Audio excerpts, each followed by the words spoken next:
Hi guys, welcome back to the channel and welcome to vlogmas day 4, but this video is also going to be some winter book recommendations.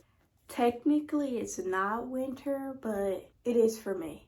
Autumn was cute, it's over now, let's move on, you know what I mean? So I have a stack of books I'm going to be talking about with you today. All of these books I feel like have winter vibes to them. I'm going to categorize these book recommendations so no matter what reading taste you have, you can skip around the video and find something that you'll probably like to read. I have like multiple different sections like slice of life, winter whimsy, middle grades, nonfictions, holiday romances, but the overall vibe of all of these books is winter. So we can start off with warm winter, which is autumnal cozy books that you could binge during the wintertime. We're gonna start off with one of my favorites, Highly Suspicious and Unfairly Cute by Talia Hibbert. This may be my favorite YA romance, hands down. I'm telling you, anything Talia Hibbert writes, I'm eating it up. So this is a YA romance that follows Celine and Bradley. It's an academic rivals to lovers and childhood friends to enemies to lovers. They're in high school, about to graduate. They've grown up together and now they're like academic rivals and they don't really like each other. Celine is like the nerdy kid and Bradley is like the popular football player on campus. Like, he's an athlete. He's an athlete. But this book is like perfect to binge during the wintertime because it takes place over the span of autumn and early winter. And there's camping, foraging, hiking, and tons of like nature imagery because they're camping out in the woods. It's a vibe. It's probably perfect to read during the winter. I'm honestly considering rereading it. Next book is my most recent read, All Roads Lead Here by Mariana Zapata. I just have to talk about this book. I have to, dog. As you can see, it's like 600 pages long.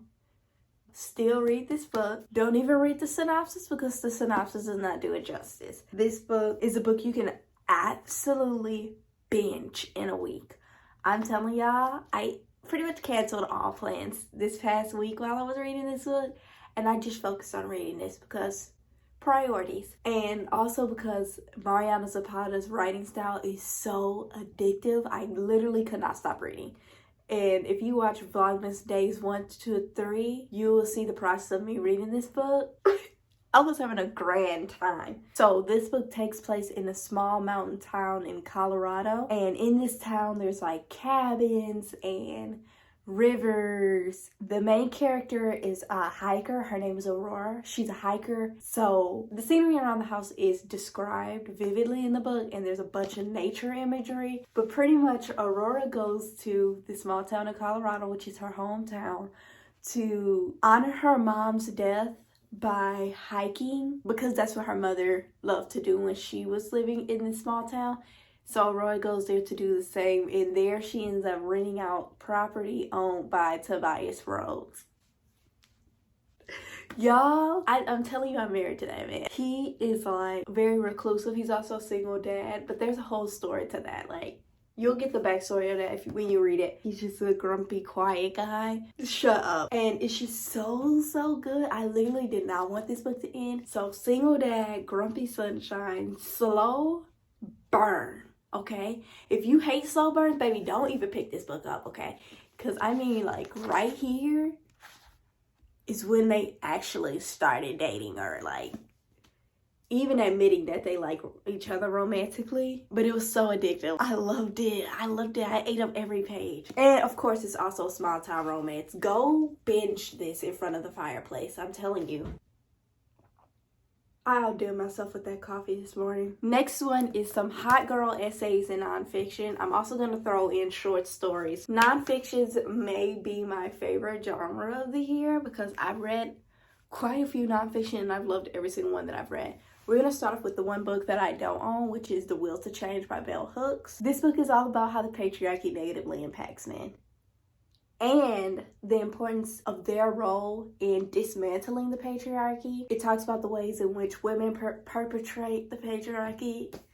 Yeah, it's uncomfortable. So it talks about that. It talks about the root to male violence and anger And it also talks about how men aren't really loved for real. Like, boys need love too, for real. It covers a lot, and it's also like essays in a sense where you get some of Bell Hooks' personal stories, the ways in which she dealt with men in romantic relationships, in familiar relationships, or just as friends. I highly recommend it. This book did take me a while to get through because, like I said, it was a little rough.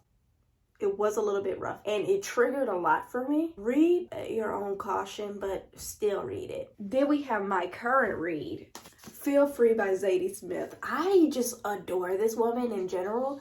Zadie Smith, I want to be her. You know? Who is texting me? This book is a collection on Zadie Smith's musings about life and about politics, race and gender and time. And it's just her pondering on her big questions about life. For example, why are libraries good for us? Or what do we do in terms of the political state of the world right now? It's so much packed into this book in essay format, and it's so good. Zadie Smith is just absolutely brilliant. Her mind is everything to me. So some essays are like Zadie Smith's internal monologue, other essays are like diary entry-esque, and others are really structured and formatted around a certain topic. It's so good so far. I'm only about 40 pages into it, and I think it may be a favorite of the year. This one I haven't read yet. I will be honest, I have not read this book yet, but I've been hearing a lot of people talk about it recently. Specifically, people talk about it in their winter book recommendations video, and it's Little Weirds by Jenny Slate. Now, I've heard this one is a little bit more lighthearted and humorous. This one covers a range of topics like about divorce and misogyny and love and women friendships. It sounds so good.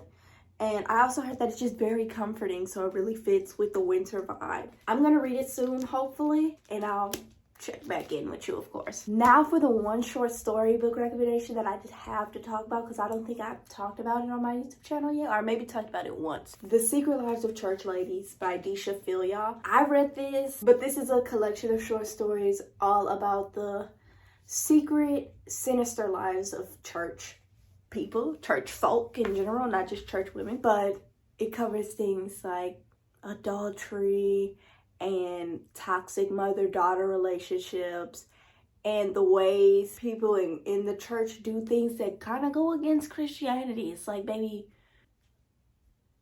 okay. It's so good. There's one specific story in here that is such a winter vibe, and it's called Snowstorm, I'm pretty sure. Let me go double check. Snowfall is the specific story in here if you just want to skip to that story. That one is about a queer relationship, and the queer relationship is like kind of hanging off on a thread. But it's so good. There's snow imagery. It's just so wholesome and cute at the end, but it's so good. If you want to just skip to that story just because you want a winter short story, this is it right here on page 75. Highly recommend the whole collection though. That's not my favorite short story from the book. I just absolutely adored How to Make Love to a Physicist. Please go read this book, y'all, please. Then we have Winter Whimsy. These are whimsical fantasy books and some middle grade books that you should absolutely read this winter. I don't care how old you are. These books specifically are the reasons that I wanted to record this video and make this book recommendation video, because nobody does winter like middle grade. The first one we can talk about is The House with Chicken Legs by Sophie Anderson, because I don't own that book. That one is a middle grade about this girl named Marinka, who is the daughter of Baba Yaga. And Baba Yaga is Russian folklore, I'm pretty sure. And Marinka, she doesn't want to do that. She's supposed to be following in Baba Yaga's footsteps, which means that this will eventually be her house. And her and this house will travel around the world and escort people to their death, pretty much. She doesn't really want to do that. She wants some real friends. She wants to settle down and just be somewhere. She doesn't want to follow in her grandmother's footsteps. Then her grandmother goes missing. And what happens from there? Marinka doesn't know what to do. So that's the whole plot of that story. It's so good. There's like scenes where Marinka is sitting in front of the fireplace drinking like hot cocoa. There's other scenes where she's like eating soup, and it's specific Russian soup. Please go read that book. It's so good, especially if you love Russian folklore or if you want to get into some folklore. Middle grades are the way to go, specifically that one. Then we'll have another one that I haven't read yet, but again, I've heard so much about it. I kind of have some high expectations for it, which is why I haven't read it yet. And it's Emily Wilde's Encyclopedia of Fairies by Heather Fawcett. This one is a winter fantasy book about this girl named Emily Wilde, who's, I guess, is a scientist, and she's going to research these fairies in this very, like, wintry land. Like, there's a bunch of snow, there's a bunch of ice. I don't really know. Like I said, I haven't read this book, but I've heard so much about it. I just know that it takes place in winter, that there's a little academic rival. And there's fairies. I really don't need much to sell me on a book. I'm sorry. Last but not least, in this section, we have one of my favorite winter middle grades, A Boy Called Christmas by Matt Haig. This was before I even knew how to annotate. I love this book so much that I whipped out some tabs that's been sitting in my drawers for years. This was so good. I'm not gonna say too much because I do think that you should go into it a little bit blindly, because that's the joy in reading. Like, there's plot twists and all of that going on. I keep forgetting I have my coffee here, so it's getting a little cold. This book pretty much follows a kid named Nicholas. Nicholas is going to end up becoming Santa Claus in his later years, but right now he's just Nicholas. He's living this very simple life, and he's just living in this small cottage in the woods with his father, and it's winter time. So in this cottage / cabin, there's all of this snow going on outside, and so much winter imagery and snowfall imagery. Nicholas's father goes missing. So that leads to Nicholas to going to this dangerous journey to this town called Eltham, which he doesn't even know really exists. He's just going because he predicts that it exists, and he predicts that that's where his dad is. He's kind of gambling his life because in this world, there's a bunch of discrimination with the elves. The elves hate the humans hate the elves. And Nicholas is going there, and it's the whole reason why the elves hate them. The humans really don't have no reason.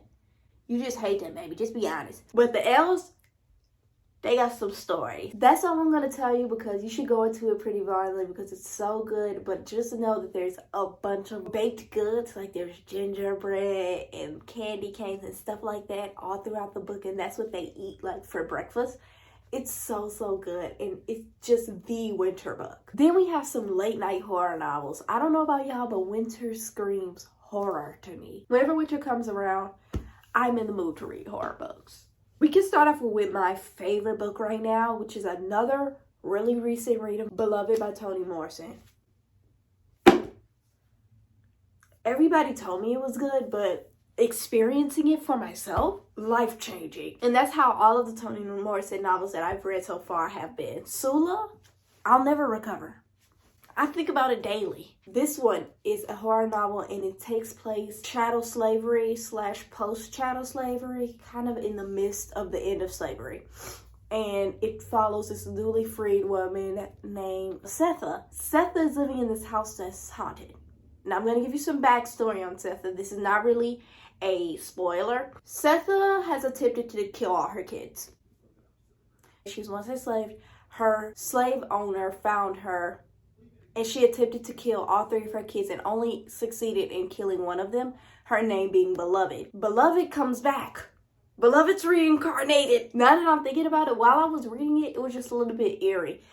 But now that I'm thinking about what I read, it's absolutely terrifying. I'm actually about to start crying. Beloved is reincarnated as a human, and she's now the same age as she would have been if she was not killed. It's so spooky. I'm gonna read you one of my favorite quotes from this book because I feel like that just encapsulates how winter-like this book is.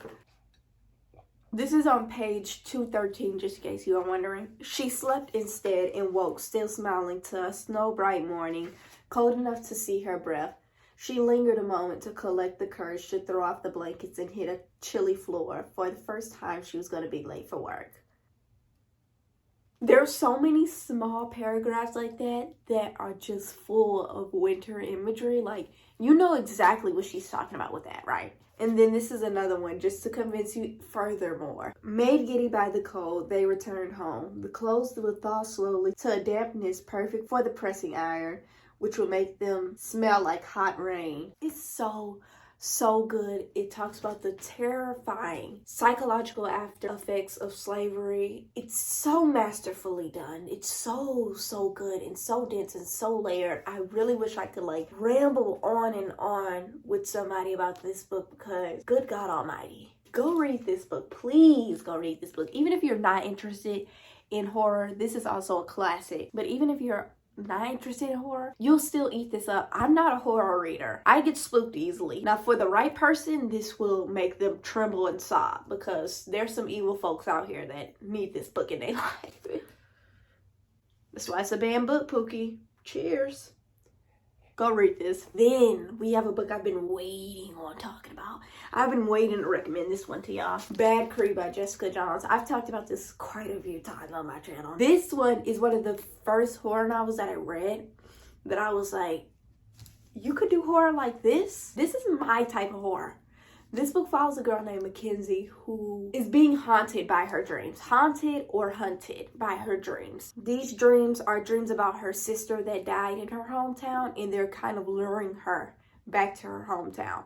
So she ends up going back to her hometown, and there she's surrounded by all of her aunts and cousins and stuff like that. It has like a broken family dynamic, and it was done so well. These aunts kind of share with Mackenzie that they think that a mythical force is trying to lure her into the forest of their hometown. It's so good. I don't want to give away too much because it's so good. But the whole thing with Mackenzie's dreams is that when she falls asleep, she wakes up with something from that dream. It's kind of spooky, but it's not absolutely terrifying. Like, again, similar to Beloved, it's just kind of eerie. It's kind of like, what's going on? And this is all about indigenous people too. So they're kind of more connected to the earth and spiritually inclined with nature. And it's so good because I really think that the crows had a hidden meaning in this book. And if you read the book and you want to know what I think the crows are, shoot me a DM on Instagram, baby. I'm always willing to talk about a book. But the way that this book portrayed grief, this book like personified grief. And it was so well done. I wrote a whole extensive book review on this book on my Substack. Go read it there if you want to know more. It is so good. It's so good. I wish I could read this book for the first time this winter, but you can. So you can do it for me. But, oh, girl, a horror book I forgot to recommend to y'all. This is another one I haven't read yet. Monstrilio by Gerardo Cordova. Please go read this and let me know how good it is. I only read like the first few chapters of it, and it was gas. I read the first few chapters from the library, and it was so good that I decided to stop reading and buy my own copy so that I can annotate as I'm reading. So I may be picking this up this winter. This is kind of a combination of winter book recommendations and my winter TBR. So now y'all know what I'm going to be reading this winter too. Then we have my favorite type of books, which are slice of life books. We'll talk about the one that I haven't read, and then we'll talk about the one that I have read. First, I haven't read Winter in Sokcho by Eliza Dussepin. I started a little bit of this. I don't know if I'm going to finish it. This one takes place in Korea. It takes place in one of the cities that are like a very big tourist attraction, but it takes place the off season. So the town is pretty much abandoned, and this main character works at a hotel. A guy comes in and he is checking into the hotel. The main character finds this guy kind of interesting. I don't know if she's like romantically interested in him, but she ends up sharing with him her love for her city, her love for Korea, and like all of the things that she loves about the city. And it's very mundane and just a little slice of life fun book to read. And it's also really short if you're looking for a short read this winter. This one is 170 pages. Now, again, we have one of my favorite books of the year. I'm just using this video as an opportunity to talk about all my favorite books, honestly. Another very recent read of mine. Please go read this one. Please don't. I'm begging you, bro. I'm begging you. This book just did it for me. And it's probably because The main character of this book is literally living my dream life. Like, I want to be her so badly. But this is Garden Spells by Sarah Addison Allen. There is a second book to this called First Frost. Don't read it. It's not worth your time. I read it. This stands on its own. It's too good to try to make a sequel to. So this book switches perspective between the main character and like the people that live in her small town. But it mainly follows Claire Waverly and her sister Sydney. So Claire lives in this cottage and she has this family heirloom of a garden. And it's a really magical garden, and it's also contains an enchanted apple tree. Claire's family is known as like the weird, odd, and mysterious family because they have all this magic. So Claire is living her life. Claire doesn't care about anything that her neighbors in town thinks about her, and she has a few friends in the town. But all in all, she's living her life. I'm not going to tell you what I want to tell you, because it was a surprise to me. I didn't know that this would be a part of the plot. Claire's sister, Sydney, that girl's going through it. She's escaping an abusive relationship and she's running back home to Claire with a daughter. Her daughter's like 5 maybe. Her point of view, oh my God. Y'all, for the beginning of the book, like for this much of the book, Sydney had me heated. I'm like, girl, get it together, please. Please. And it's like, she was taking her stuff out on Claire, her anger out on Claire, and it's like, baby, she's the only one here for you right now. Go read this book and rant about it in my DMs or in the comment section or something, please. If you read this book, you know how good it is. The whole book is mainly all of these characters doing very mundane things with their life, like taking a shower and making coffee and falling in love. I've already said too much. Last section is the section you probably all have been waiting on. Holiday romance. We're going to start off with my favorite holiday romance ever. Love Light Farms by B.K. Borson. This is the only good holiday romance book that I've ever read.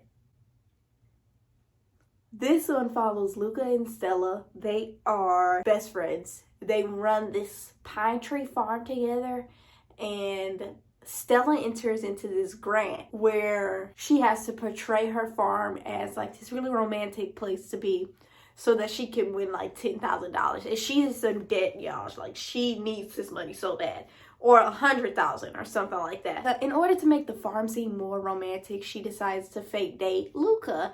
Now, Luca, he's in love obsessed with her already. He's like, yeah, let's do it. Let's do it, Lucky, because it's so cute. This is like the soulmate type of love book because Luca and Stella literally slow dance in the kitchen with each other.